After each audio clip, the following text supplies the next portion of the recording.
Metal jaws clamped around her tires the moment she stepped outside, all for growing tomatoes in her driveway.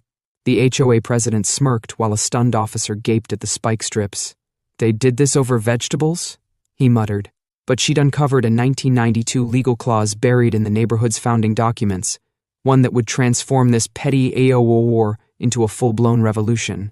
Sometimes tomatoes aren't just food, they're weapons. The $7 tomato salad that destroyed my life arrived the same day as a pink slip from my accounting firm. My final paycheck wouldn't even cover next month's mortgage. Panic churned in my stomach as I stared at a grocery receipt for yet another overpriced salad. That night, in a fit of grim determination, I ripped open my driveway, set down rows of plastic planters from Home Depot, and planted tomato seedlings, peppers, and herbs. It felt like the only way I could save money and still feed myself. The day after I set up my makeshift garden, the sun was unforgiving, but the planters looked promising. My driveway happened to get perfect light, 6 glorious hours. Some neighbors saw me sweating out there and came over with encouragement. Mr. Garcia, who lived next door, handed me a few extra tomato cages he had in his garage. He squinted at the HOA letter I'd just started to show him. "Maple Creek Estates used to be Henderson Farm, you know," he said, tapping the printed HOA text. "Old man Henderson would have loved your tomatoes, if the developers hadn't erased him." He gave me a half smile. But there might still be some official mention of that farmland in the records. At first, I brushed off the remark as nostalgia. I was too busy hoping my tomatoes would reduce my grocery bill. My first tiny harvest saved me about $43 in produce costs. Considering my unemployment and mounting bills, that felt like a small victory. Little did I know, it was also the spark that would ignite a standoff with the most powerful people in our neighborhood. Patricia Davis stood across the street, filming my planters with her phone. Her blonde bob didn't move, even in the breeze. I tried a friendly wave. "Beautiful day, huh?" She lowered the phone just enough to give me a frosty smile. "You think rotting vegetables impress buyers?" "My sister's a realtor. She said your farm just cost me at least $50,000 in equity." I blinked. "They're not rotting," I said. "They're perfectly healthy," but Patricia turned away. By evening, I had a curt email in my inbox from Richard Thompson, our HOA president, citing multiple concerns about my agricultural activities in a residential zone. He gave me 7 days to remove the planters or face escalating consequences. I fished out our HOA handbook and flipped through it until I memorized every vague rule. Nowhere did it forbid growing vegetables in containers. Section 15, Clause 3, only mentioned that you couldn't store items long-term on driveways. Storage meant old vehicles on blocks, rusted tools, or junk piles, none of which applied to living plants I watered daily. When I opened my mailbox the next morning, a handwritten note fell out. "Gardens belong in backyards, not on display for the entire neighborhood." The looping cursive matched Patricia's handwriting from the previous year's Christmas card. Immediately, I felt my blood pressure spike. I tried to be polite, but her motives were crystal clear. She considered my small garden an insult to her curated perfection. Over coffee, Mr. Garcia leaned in, voice subdued. "This is typical Patricia. She's always aiming for the Neighborhood Beautification Award. Your tomatoes don't fit her idea of manicured." He shrugged. "And Richard's best friends with her husband. They golf every Sunday. They've run people out of here before. The Johnsons left after the HOA fined them for their daughter's wheelchair ramp having the wrong shade of beige. I knew enough to see this was no idle threat, but I still hoped reason would prevail. I drafted a response letter highlighting the county definition of landscaping, which specifically permitted container gardens. Then I attached pictures of other small rule violations around the neighborhood. Holiday decorations left up too long, wind chimes, lawn gnomes. None of those garnered official complaints. It was selective enforcement, and I pointed that out. For 3 days, I heard nothing. Then early on a Saturday, I got a heavy envelope taped to my door. The letter inside ordered me to remove my unauthorized container farm within 72 hours or face a $100 daily fine. I considered ignoring it until I glanced at my meager checking account balance. $100 a day would bury me. I kept telling myself I had the law on my side, but Patricia escalated. One afternoon, I came home from a quick grocery run to find my planters knocked over, soil everywhere. My security camera, installed after the first ominous note, caught the culprits. Patricia's teenage son Tyler and 2 of his friends. They kicked over a few large plastic tubs and cheered as tomatoes and peppers toppled. One voice rang out clearly. "Mom says these need to go," I wanted to scream. Instead, I called the police. Officer Davis arrived, looking uncomfortable. HOA disputes tend to be civil matters, he began, but this is vandalism. He took a look at the security footage and asked if I wanted to press charges. I hesitated. Not yet, let's just document it. But if they do anything else, I'm done playing nice. The next day, I confronted Patricia in her driveway. She wore white tennis clothes and gardening gloves, though her lawn was flawless, with no sign of actual gardening. I have video of Tyler destroying my planters, I told her, forcing my voice to stay even. That's trespassing and vandalism. Her expression hardened, though she kept her voice low. Don't threaten my son. You're the one causing a public nuisance, attracting pests, lowering property values. That's what the HOA is trying to prevent. I nearly laughed. Lowering property values? In this market? It's not funny, Patricia snapped. We gave you warnings. If you continue this, you leave us no choice but to enforce the rules. Check your mailbox. Sure enough, the next official letter arrived that evening. A final demand to remove the agricultural implements within 48 hours or face fines. They'd all signed it, Richard, Patricia, and 3 other board members I barely knew. The next morning, I got a frantic knock on my door. Dave, who lived 3 houses down, waved a bright orange paper at me. They hit me with a violation for my basketball hoop, he said in disbelief. It's been there for 4 years. No one ever complained. He wasn't alone. I found several more neighbors with brand new violation notices for everything from bird feeders to a decorative windmill to unapproved rose bushes. Dave scowled. They're punishing anyone who ever said a kind word about your garden.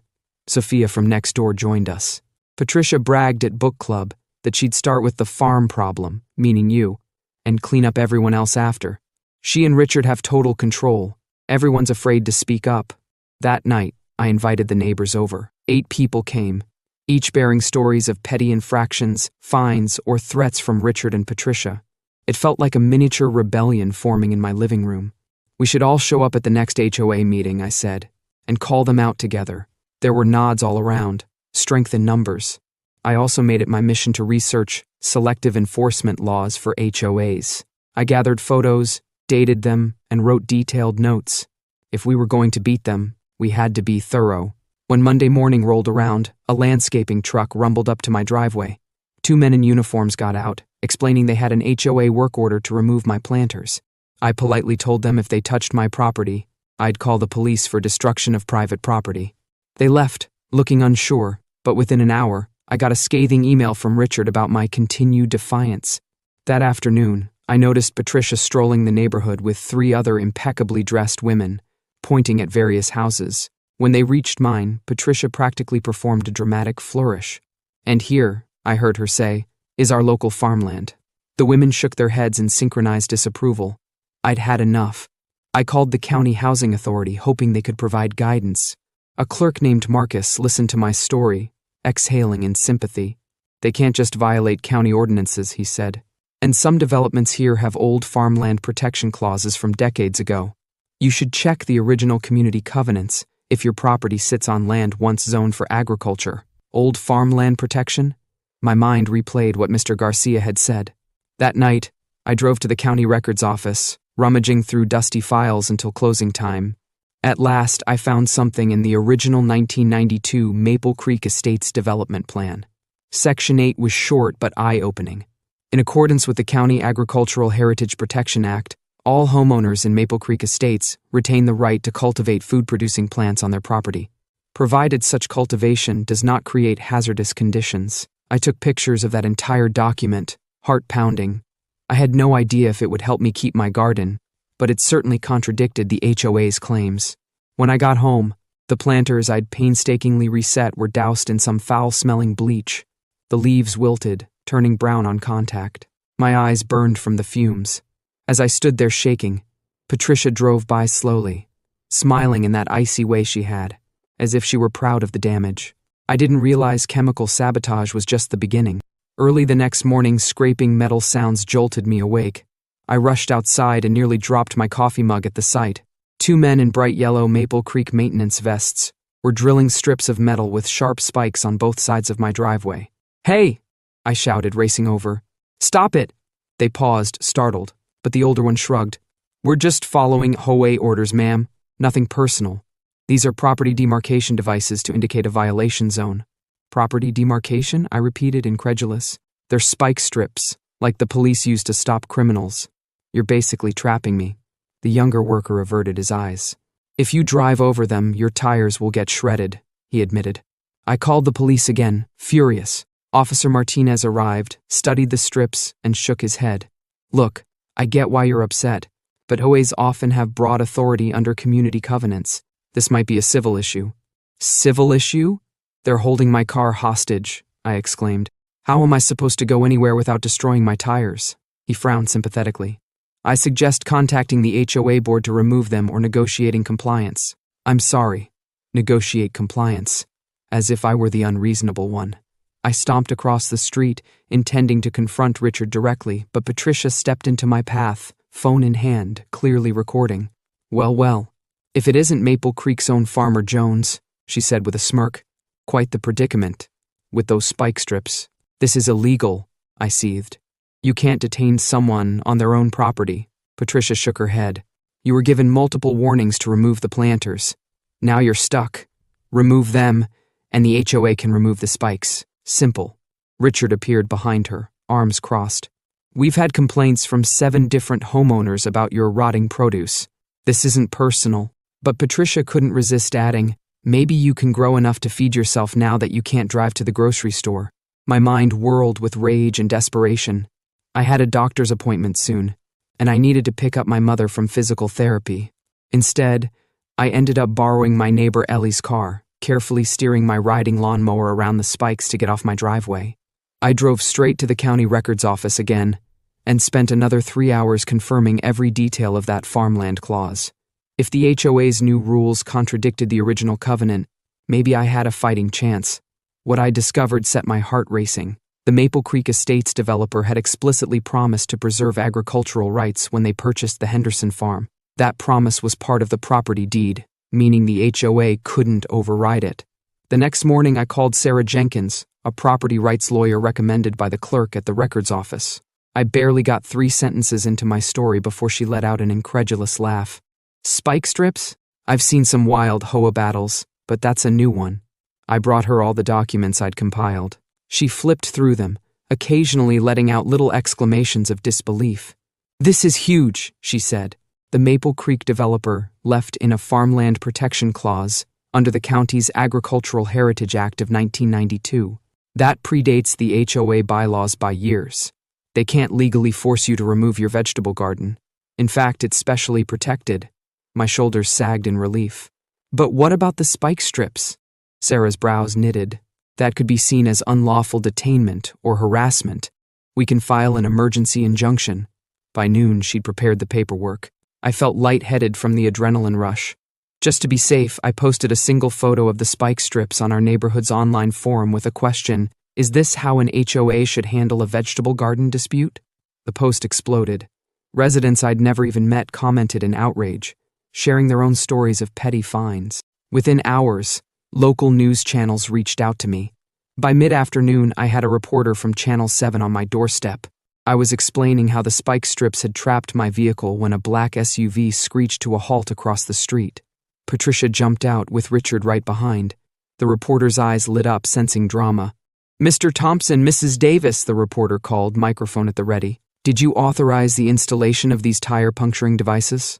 Patricia pushed forward, ignoring the camera. She's violating community standards, she snapped, pointing at my neat rows of planters. We had every right to enforce compliance. Those planters are feeding me, I said, trying to remain calm. Nothing in the HOA handbook says I can't have container gardens. Richard glared at the cameraman. Turn off the camera. This is a private neighborhood matter. The reporter merely signaled the cameraman to keep rolling. We're just reporting on a story of public interest, she said. Patricia and Richard stormed up my walkway once the reporter concluded her segment. Patricia's nails practically sparkled with anger. You made us look like monsters, she hissed. I stared back at her. You installed spike strips around my car. How else would that look? Richard stepped between us, lowering his voice in an attempt to sound authoritative. Look, we can solve this quietly. Remove the garden, we'll remove the strips. No fuss, no lawyers, no media circus. I pulled out a photocopy of the farmland clause. Here's my counteroffer. You remove the strips immediately, or I proceed with the lawsuit. You're violating my protected agricultural rights, not to mention false imprisonment. Take your pick. They read it, eyes widening at the official 1992 date. Patricia turned pale, then red. Richard tore the paper in half. Our HOA has a $300,000 legal fund. We'll see if your so-called loophole stands up in court. I clutched the torn halves, heart pounding, but I tried to look unruffled. We'll see, I repeated. That night, I couldn't sleep. Even though Sarah was optimistic, I dreaded the possibility of a lengthy lawsuit. Richard was right, they had far deeper pockets than I did. Around 2 a.m., my phone buzzed with a security alert. I groggily checked the feed from my front yard camera. My eyes widened. Tom Davis, Patricia's husband, was hunched by my planters with a pair of garden shears, systematically snipping through the irrigation lines I'd just replaced. He then slashed the spare soil bags I kept to top up the containers. I called the police immediately. This time they arrived in minutes and caught Tom red-handed. Patricia tried to appear outraged when she rushed outside in a silk robe, claiming her husband was checking for rats, but Officer Martinez held up the garden shears. With these, ma'am? Tom was taken in for questioning. I noticed, through my own exhaustion, that a few neighbors were peeking from behind curtains. Dave even gave me a discreet thumbs up from across the street. By dawn, I got an email from Sarah. The judge had scheduled an emergency hearing for that morning. I barely had time to dress nicely before heading to the courthouse, heart thumping so hard I felt dizzy. Sarah was calm, flipping through her meticulously prepared folders. We entered the courtroom, and there they were. Richard, Patricia, and a sleek-suited lawyer who whispered constantly in Richard's ear. To my astonishment, more than 20 neighbors filled the seats behind me. Some of them I'd never even met. A few waved encouragingly when I looked around. Judge Watkins entered, and everyone rose. She fixed a stern gaze on the room. I reviewed the evidence late into the night, and I have serious concerns about what I've seen. Richard's lawyer stood. Your Honor, if I may. She cut him off with a raised hand. Mr. Parker, I read your brief. Now I'd like to see the photographic evidence of these spike strips. The screens in the courtroom displayed the photos I'd taken. A ripple of shocked murmurs spread. The judge's eyes narrowed. Mr. Thompson, she said, did you or did you not authorize the installation of these metal devices? Richard cleared his throat. Your Honor, yes, but they were simply property markers to indicate an ongoing violation. We never intended. Property markers? The judge looked incredulous. They're marketed as vehicle deterrent spike systems, designed to shred tires. Did you intend to prevent Ms. Walker from leaving her driveway? Richard hesitated. Patricia suddenly stood, ignoring her lawyer's hiss. We warned her multiple times, but she refused to follow our community standards, so... The judge banged her gavel. Mrs. Davis, you are not recognized to speak. Sit down. Sarah stepped forward, presenting the farmland clause from 1992. This predates any HOA bylaws by 4 years, she explained, handing copies to the judge. Maple Creek Estates was once Henderson Farm, and the developers agreed to respect agricultural usage. That can't be undone by later community rules. Richard's lawyer attempted to argue that modern beautification standards superseded outdated covenants, but the judge remained unimpressed. This covenant language is explicit, she said, tapping the page. I see no exemption or termination clause. Then Sarah showed the security footage of Tom Davis slashing my irrigation lines. The judge's eyebrows climbed even higher. Mr. Davis has been charged with vandalism. Is that correct? Officer Martinez stepped forward. Yes, Your Honor. He admitted he was acting on a request to fix the garden situation. It took only 40 minutes for the judge to deliver a decision. This court finds in favor of the plaintiff, she declared. The Maple Creek Estates HOA violated a protected property right. Additionally, installing physical barriers to prevent Ms. Walker from using her vehicle constitutes unlawful detainment. This behavior is nothing short of vigilantism. She turned a sharp gaze on Richard and Patricia. The HOA is ordered to remove all spike strips immediately. The plaintiff is awarded $155,000 in damages, plus reimbursement of all legal fees and repair costs for vandalized property. Patricia made a strangled sound. Richard gripped the edge of the table, face paling. The judge concluded, I am also mandating a new HOA board election within 30 days overseen by a court-appointed observer. Should any further harassment occur, I won't hesitate to hold the responsible parties in contempt. Clear? They nodded, silent and shell-shocked. The gavel came down. I felt all the tension I'd been holding dissolve in one giant wave. Sarah gave my shoulder a triumphant squeeze. "We did it," she whispered. Outside, nearly everyone from my block was waiting. They burst into cheers when they saw me. Dave grinned. "We watched the hearing live stream. You nailed them." As promised, the spike strips were ripped out that same afternoon. The maintenance crew completed the removal under the supervision of a police officer, though they looked as if they'd rather be anywhere else. Ellie presented me with a ceramic planter painted with sunflowers. "For our neighborhood's defender," she said. Tears blurred my vision. The ripple effect began almost immediately. Richard resigned from the HOA board within a week. He soon listed his house for sale, apparently eager to leave behind the community he'd once controlled. Patricia stayed, but she rarely showed her face. The new board members, including Dave, Mrs. Johnson, and even Mr. Garcia, voted to create a neighborhood community garden. An unused patch of land behind the playground was suddenly buzzing with people digging raised beds and planting vegetables, fruit trees, and herbs. Tom Davis, ironically, completed his community service hours by helping build those raised beds. Despite everything, the man had real carpentry skills when not slashing irrigation lines at 2 a.m. Even more surprising, I started receiving visits from people outside Maple Creek. A woman from Oakwood Ridge told me she'd been fined for a small backyard greenhouse. "Your case is legendary," she said. "We heard about it on local news. I just want to know what our real rights are." I showed her the farmland clause, explained how I tracked down the original property records, and advised her to do the same. She left determined to fight her own battles. 3 months later, the County Planning Commission invited me to speak at a panel on urban agriculture rights. "You're practically a local celebrity," the commissioner told me with a smile.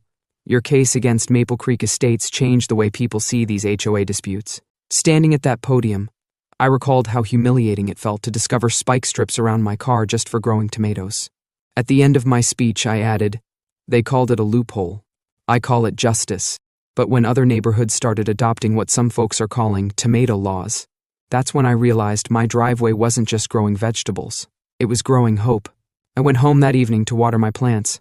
My driveway garden was thriving again, with bright red tomatoes dangling like ornaments. The kids who once stared at it with curiosity now helped harvest cucumbers and peppers. A few neighbors had their own container gardens, too. Some days I spotted them exchanging produce, turning the street into a friendly bartering zone.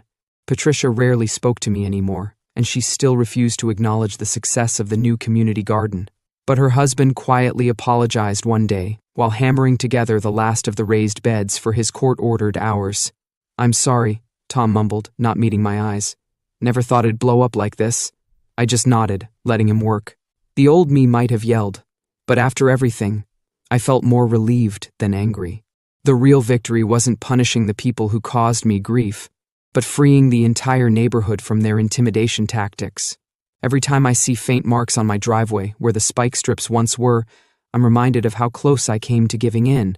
I nearly abandoned my garden, but that single seemingly insignificant right, to grow my own food, held so much power. By challenging an overreaching HOA, we ended up transforming Maple Creek Estates for the better, bringing neighbors closer and inspiring other communities to reclaim their own rights. This morning, my phone lit up with a text from Sarah.